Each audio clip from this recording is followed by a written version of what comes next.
Yan po mga kalingap, mga kabente, si Casey at si Ata na rin. Yung nakaraan po ay na-injectionan po namin siya, pati si Ata na rin. Nahirapan po kami maghanap ng gamot kasi sa diet po ay wala na pong stock yung mga butika. Kaya napilitan din po kami bumili sa Naga. Kaya dapat po ay doon pa po ito sa loob ng ospital injectionan.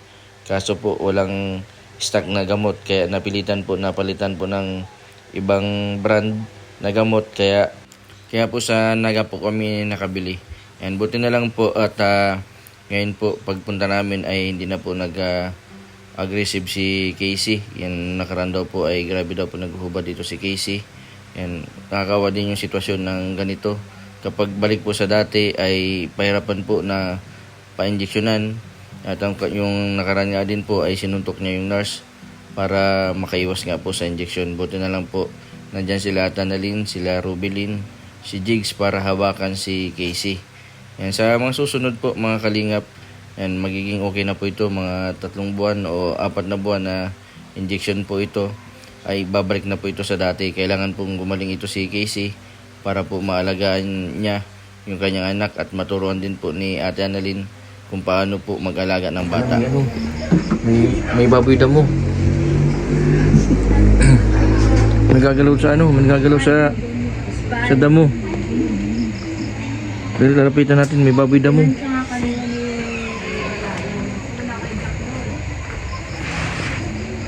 May gumagalaw dito.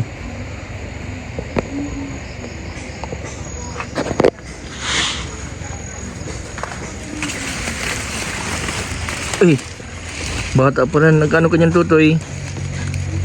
Kala ko baboy damo. Anong ginagawa mo dyan? Ha? Nawawala ka? Anak yata ito ni Tarzan. Tutoy, masan ka? Ba't nandyan ka? Baka maano ka dito ng ahas. Anong pangalan mo? Ha? Tiyo. Ha? Tiyo. Anong ginagawa mo yan sa ano? Kay mama. Ha? Kay mama. Mama? Sino ba ang mama mo? Mama mo pala si Karen. Kala ko kung sino, kaya palang kamukha ni Karen. Dito ka sa baba. Buka uman yung bata, oh. Ano ito? Mahihain yata ito, ano? Yata. Oh. Dito ka sa sa maliwanag, huwag ka niya sa damuhan. Oh, may kang biskwit. Ano sabihin mo? Ha? Ito. Anong sabihin mo? Kuya. Salamat. Dito ka sa huwag ka niya sa damuhan.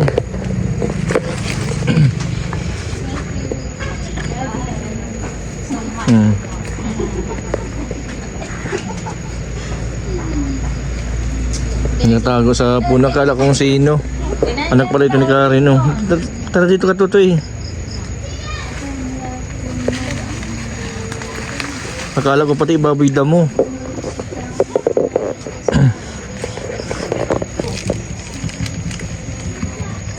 Taong damo pala, hindi baboy damo.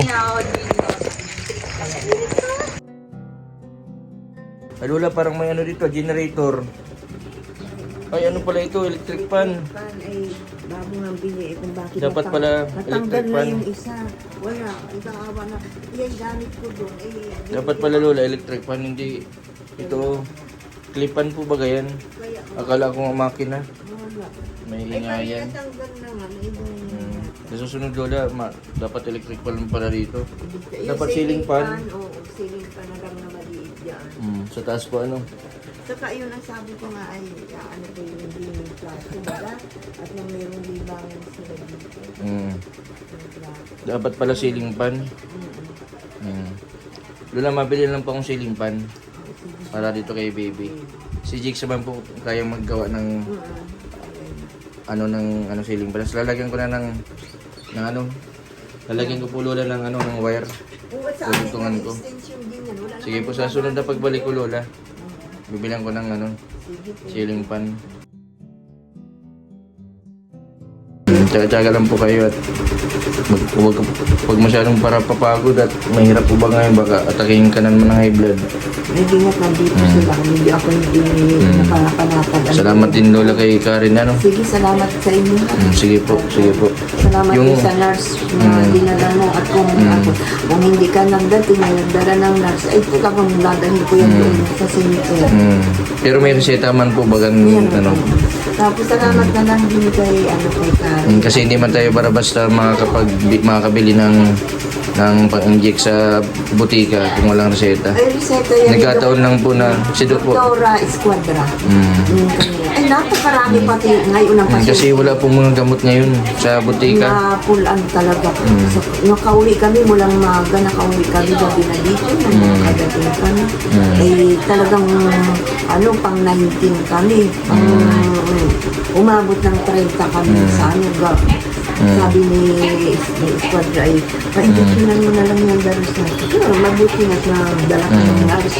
Oo po, salamat din dun sa nurse. Salamat dito kung kapasalamat kay Karen. Oo, sige po. Uy, bula, naginto na yung generator. May ngibutin din, naingayan yung baby. Ay, hindi man pwedeng walang Ay, kaya pala mahina ang at kulang sa LC. nung siguro binato nung anak ni tanggal bago nga Kaya pala maingay. Oo, kaya ganyan. Kulang ng pakpak. Siya na. Kulang ng Wala pakpak. naman ay. Sa sunod na araw, Lola, mabalik ako. Mahanap ako para maanan itong baby. Dapat nga electric fan na malaki ay. Wala talaga electric pa na. Dapat nga aircon. Kasi makikurente. Magkikurente doon. Ako naman ang maano niya sa kurente. Lola. Kung naman yan, tingnan mo ang kanyang gamit ng karindi na. Ay, dami. Mga gamit niya. Mga gamit niya okay naman. Baby cabinet niya. Baby cabinet. Yan, mga damit niya. Yung mga damit. Salamat po kay Ma'am Mona. May mamuhan na. Sa kanya po tapos yun, sinisigyan ko na rin niya ng gamit po. Ang akin na lamang i-provide niya ng gatas. Gatas na lang. Gatas na lang ang ipoprovide niya. Ano pong gatas na Bona? Mona. Series 6. 06. Ano, Jigs? Salamat po sa iyo. Jigs, mapunta na kami, Jigs, ha? Sige. Masasabi mo. Maraming salamat po ni Pading. Okay lang. Ingat sa biyahe. Basta ka din, tulungan mo din sarili mo. Basta pag di ka nakatulog, mag-inom ka ng gamot. Bibili na ng kita sa sunod pagbalik ko, ha? Anong, iyang ka sa unang sapin, ano? Nung maklusapin ka ulit. Nakuha pa yung ulo pa rin. Nasakit ang ulo mo. Ulang sapin na lang. Sige. Hindi mo nang bahala kay Casey, ha? Taga-taga lang. Naka-injection na. Sa susunod, magaling na. Tapos iwasan mo muna ng kasi baka mabuntis. Di problema na naman sa susunod. Tama na guys. Huwag mo na. Itawa si Rubilin, no? Pili na mali mo lang nakabantay, kakadakot din takot nung may bantay sa Milo Ibudi. Saan? Paglabas ng gatas may mga papadala sa'yo, tapos paglakas daw kayo, pagtakbo mo. Dahil hindi Magbuli ako sa dapat Ang magulay daw santol si... tawang phone. Basta na yung wato ko yung naguli ng santo. Guli ako yung santo. Nakaikat santo.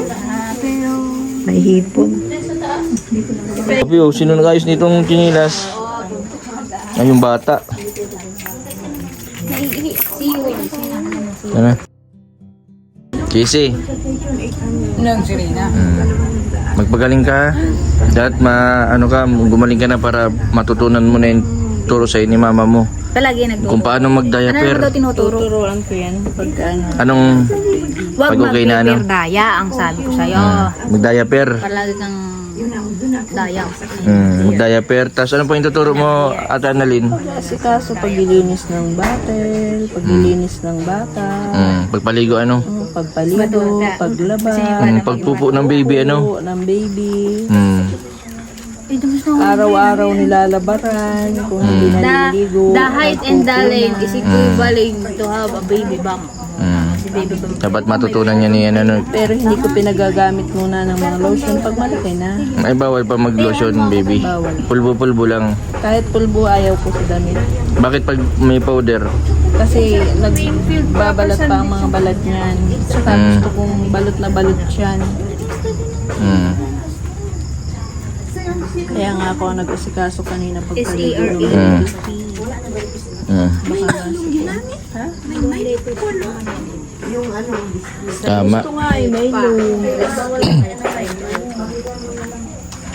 Bawal si ano, chocolate. Bawal din yung chocolate na biscuit. Hmm. Ay, siya ang namili ay. Sino? Si Casey. Si Casey. Anong binili niya? Chocolate? Puro chocolate. Hindi magiging hyper ka yan. Hindi naman. Hmm. Attention please. Si Rubilin, pag nakakain ka ng chocolate, anong pakiramdam? Rubilin? Naging active ka, nakatulog ka? Kain. Pag nagkain ka ng tsokolate, Tulog. nakatulog ka, ay baliktad ang epekto. Sabi daw pag nagkain daw ng tsokolate, maging hyper, di ka makatulog. Tulog ako. Mm. Kaya pag ako'y kulang sa ano, gusto ko makatulog, nabila ko ng chocolate. Mm. Ay, baliktad. Kaya ga. Baliktad ang epekto. Hindi naman pare-parehas ang ano ng tao. Mm. Kaya hindi rin ako paniwala. Si Ate Annalyn, Nagbabawal. si Ate Annalyn, ano lang siya, injection lang siya. Hindi siya nainom ng gamot, di ka nainom gamot, ano? Pagka yung halimbawa at ilang gabi na ako hindi makakatulog. Hindi ka makakatulog. Tama. Wala na akong iinom ng gamot. Pero gusto mo ng gamot. Pati ni Ate Annalyn yung ano, buwan-buwan man tayo nagpapadisyon dito kay Ate Annalyn. Tapos sa susunod si ano, si Irene. Papadisyon na natin. Casey, mapunta na kami. Mag-ingat ka dito ha. Si baby, alagaan mo. Floor wax ha. Tapos mabili ako ng ano, ceiling fan. Ceiling fan, mabili ako dyan sa ano, yung sa taas. Baga pwede yun? Hindi pwede. Yun na lang ganun. Portable.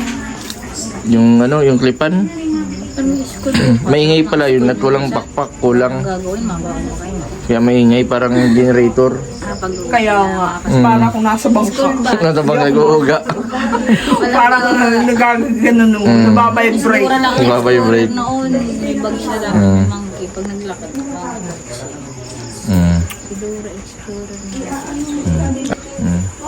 Kala namin mahirapan kami, buti na lang nandyan si Ate Annalyn. Nasaan galing ba? Napupunta na kami. Mabuti na kami ng gabi. Hirap lang pagpakain. Ay, mahirap pagpakain.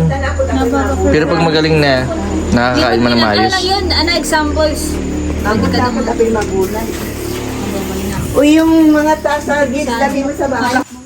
Kaya mo yan. Anong project mo dyan pag kumakain ko na? Mako kami saging. Bagong ano? Oo. Kaya nga, Jigs, pag kakayanin mo. Wala kang pabayaan yan. Asan na si Jigs?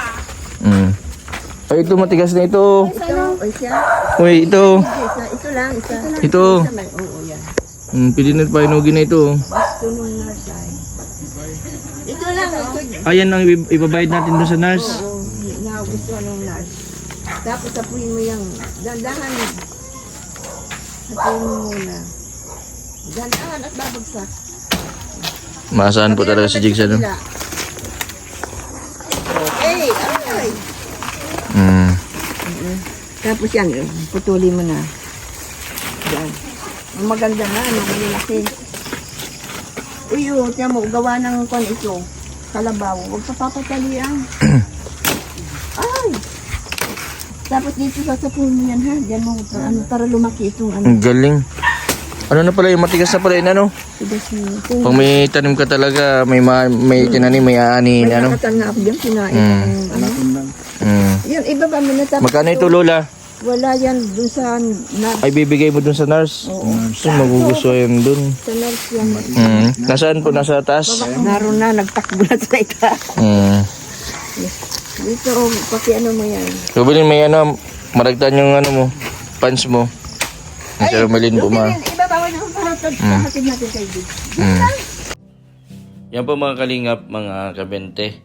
Yung anak po ni Casey. Buti na lang po, naging maayos po yung anak ni Casey. Kahit po na kulang sa buwan, na dapat po ay July pang anak.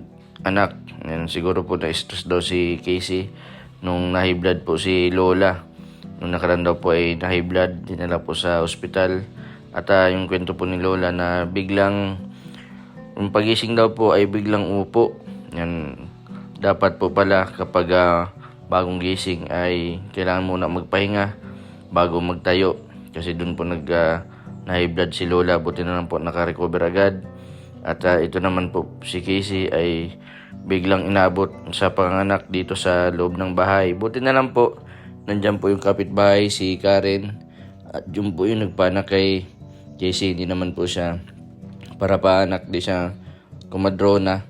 Pero ginawa nyo po lang lahat para mailigtas po yung baby ni Casey. At nakapulupot na daw po yung cord doon sa liig ng baby. At nangingitim na. Maraming salamat sa lahat po ng mga tumulong sa ospital, doon sa mga nurse po sa Talubatibo Hospital. Maraming salamat sa pag-asikaso kay Casey at kay Lola. Napakababait nila at approachable po sa mga pasyente. Salamat din po sa dasal po ninyo kay Casey at Diggs, at doon po sa baby, naging okay na. Sa mga susunod po, mga kalingap, mga kabente, maging okay na po ito si Casey at na-injection na. At sana po maging maayos po yung pagsasama nilang mag-asawa at yung mayroon ng nadagdagan na anak. Sana po patuloy po ninyong sama sa dasal yung mga beneficiary ko pong may mga depresyon na gumaling na at bumalik na sa dati at sa maayos na po ang pamumuhay nila. Maraming salamat po sa lahat po ng mga viewers, sponsor po, sa mga hindi po nag-skip ng ads. Maraming salamat po. And pa-support din po sa channel po ni Kalinga Prab, Kuya Bal, at sa lahat po ng mga charity vlogger na tumutulong po. Support din po. Salamat po sa lahat. Sana po ay magkaisa na lang po tayo. Iwasan na po natin yung bangayan. Dahil po ang buhay po natin sa panahon ngayon ay maiksi na lang. Sana ay yung natitira nating mga araw sa mundo ay gumawa na tayo ng mabuti para hindi tayo magsisi sa uli. Maraming salamat po sa lahat po ng mga viewers na patuloy po nanonood. Malaking tulong po yung pagpapanood po ninyo sa aking channel. Marami po tayong natutulungan na may mga depresyon, sa mga senior na nangangailangan ng tulong. Maraming salamat po. God bless po sa lahat.